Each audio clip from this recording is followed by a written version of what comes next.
Magandang oras mga kababayan, mga ka-Golden Boy. Eto na, pinalabas na ng Amerika ang pinakamatinding bomber na tinatawag na B-1 Lance Bomber ng Amerika. Ito yung pangalawang pinakamalaking modernong bomber ng Amerika kumpara doon sa B-2 Fortress. Yung B-2 Strata Fortress, malaki yon pero kapanahonan pa yon ng 1960s na eroplano. Pinakamalaking bomber yun na pwedeng magkarga ng tuni-tuniladang mga bomba. Pero itong B-1 bomber, Lance Bomber B-1, ito ang kargada nito ay mga tinatawag na penetrating bombs. Ito yung mga missiles na tumatagos hanggang 60 meters underground. Even solid concrete na may kapal na 60 meters o pure na bato na bundok katulad ng Pickaxe Mountain. Kaya nga marami ang nagsasabi na baka titirahin na ni Trump ang Pickaxe Mountain dahil sa solidong bato na bukid yon. At sa ilalim noon ay naroon yung pinakamalaki rin na tinatawag na underground city and the last stronghold of Iran. Naroon nakatago ang mga tinatawag na uranium, enriched uranium, which is malapit ng magiging 100% enriched na pwede nang ilagay sa mga nuclear warheads ang mga uranium na yon. At ito'y untouchable na bundok. Ang Pickaxe Mountain ay hindi kayang tagusan ng kung anumang bomba sa buong mundo. Wala pang bomba na pwedeng tatagos dyan sa bundok na yan dahil solidong bato at ang underground from the ground level is 300 meters deep. Meron tayong meron tayong ilustrasyon kung gaano kalalim ang tinatawag na underground city under the Pickaxe Mountain. Pero ngayon ay ito na nga. Atin muna pakinggan ang balita courtesy ng Firepost bago tayo magbigay ng karagdagang reaksyon. Ito ang video. The U.S. Air Force has dispatched one of its most feared bombers, nicknamed the Bone. The B-1 Lancer is a supersonic heavy bomber. It is designed for a particular mission: to enter enemy airspace at supersonic speeds and bomb targets that are underground, like the Iranian nuclear reactors deep inside mountains. The B-1 carries a special set of bombs. For the B-1, anything that is 150 feet inside the earth is fair game. So is Trump going to bomb Iran's Pickaxe Mountain? Our next report tells you more.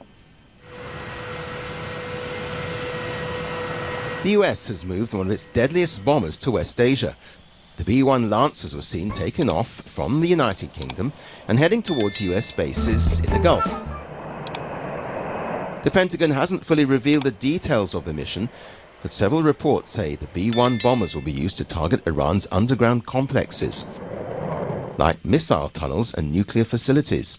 The bombers have been mobilized after US President Donald Trump threatened to bomb Iran's Pickaxe Mountain, a heavily fortified underground facility that reportedly houses Iran's most complex nuclear facility.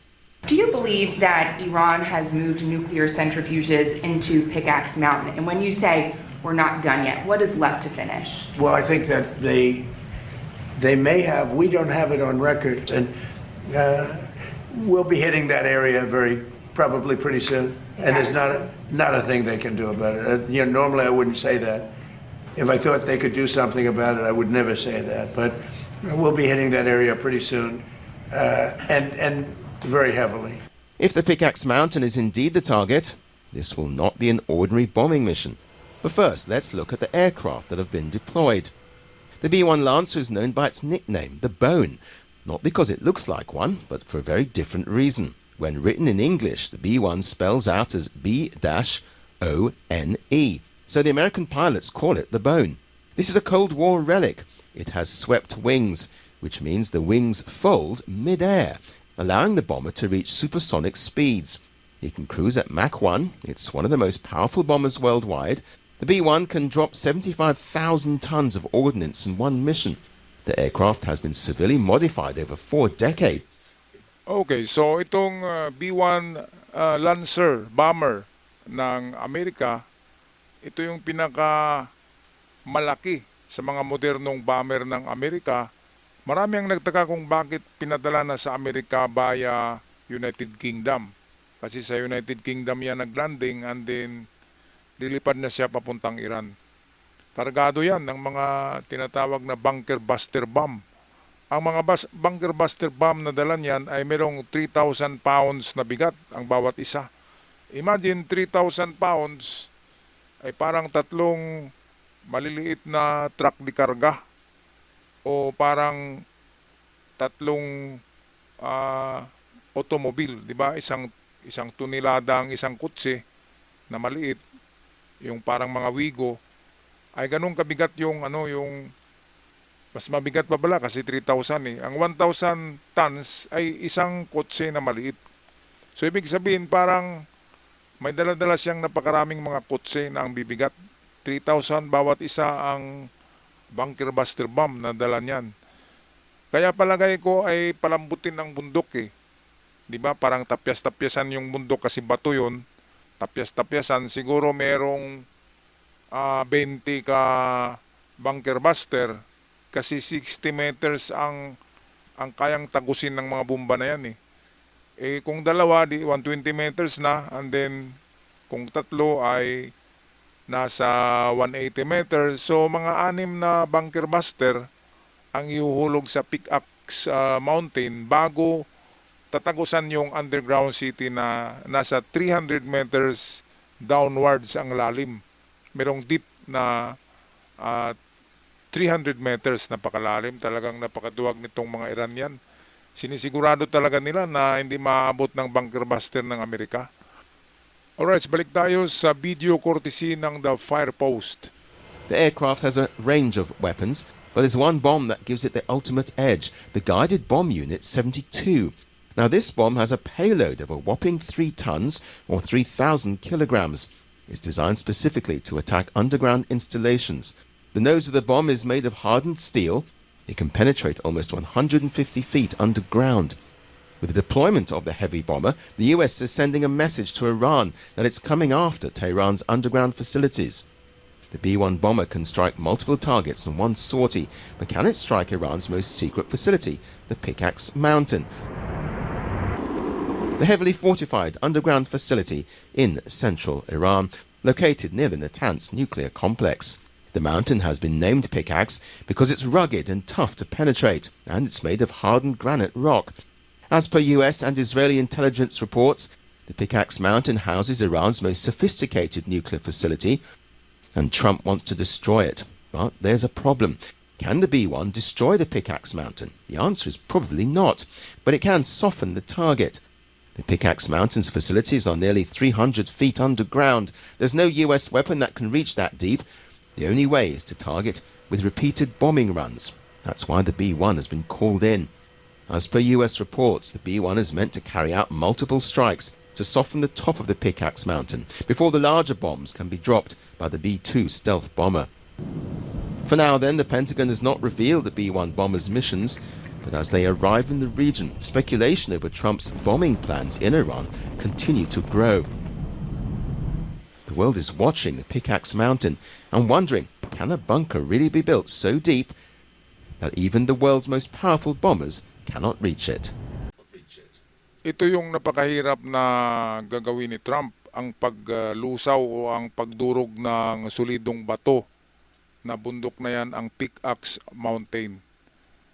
Granite daw na bato eh, matigas ang granite, solido daw yan. Ang bundok na yan ay walang lupa. Kaya pinili talaga ng Iran na doon sila gagawa ng tunnel sa ilalim ng bundok na yan para protektado yung kanilang underground city na doon nga nilalagay yung pinakamaraming nuclear enrichment or itong uranium enrichment. Pinakamalaking nuclear facility ang nandyan sa ilalim ng Pickaxe Mountain. Kaya kung hindi tumadurog ni Trump ang bundok na yan, ayan ang banta sa buong mundo na bundok.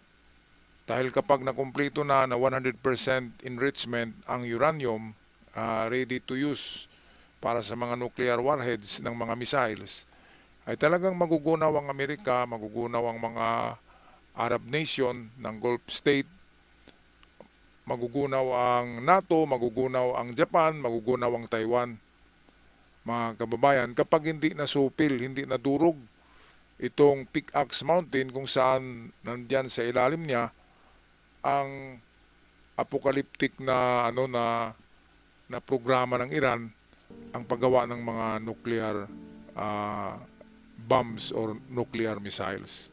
Kaya atin na lang ipagdasal, sana ay magtagumpay si Trump sa pagdurog ng bundok na yan, dahil kung hindi ay diyan isisilang ang demonyo, diyan isisilang ang bagong satanas ng sanlibutan, mga kababayan. At walang makakapigil sa Iran kung ganyan, na meron silang napakaraming nuclear missiles na gagamitin sa mga kalaban. At sila na ang maghahari, dahil matatakot na ang buong mundo eh.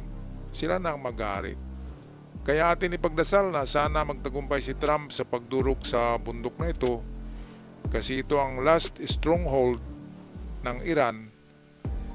Ay magtatawanan ang mga Iranian kapag hindi yan madurog ng B-1 Spirit at ng B-2 Strata Fortress. Kapag hindi yan nadurog, patay na tayo diyan, mga kababayan. Panalo ang Iran kapag hindi yan nadurog. Pero ganun pa man, palagay ko ay tutulong na ang Israel. At dahil sa sanay ang Israel sa boots on the ground, sanay sila sa sa magpadala ng trupa sa ground. Kaya ground invasion ang dapat gawin diyan sa bundok na yan, at pasukin ang entrance niyan at buhusan ng tunit-tuniladang konkrito ang exit at entrance ng tunnel na yan sa Pickaxe Mountain, para hindi mapakinabangan at malibing ng buhay yung mga tarantadong IRGC na nasa loob ng tunnel na yan. Alright, so magpaalam na. Maraming salamat sa lahat at sa aking mga avid followers. Ako laging sumasaludo sa mga bagong bisita sa channel. Malaking tulong ang pag-subscribe. Hanggang sa muli, paalam.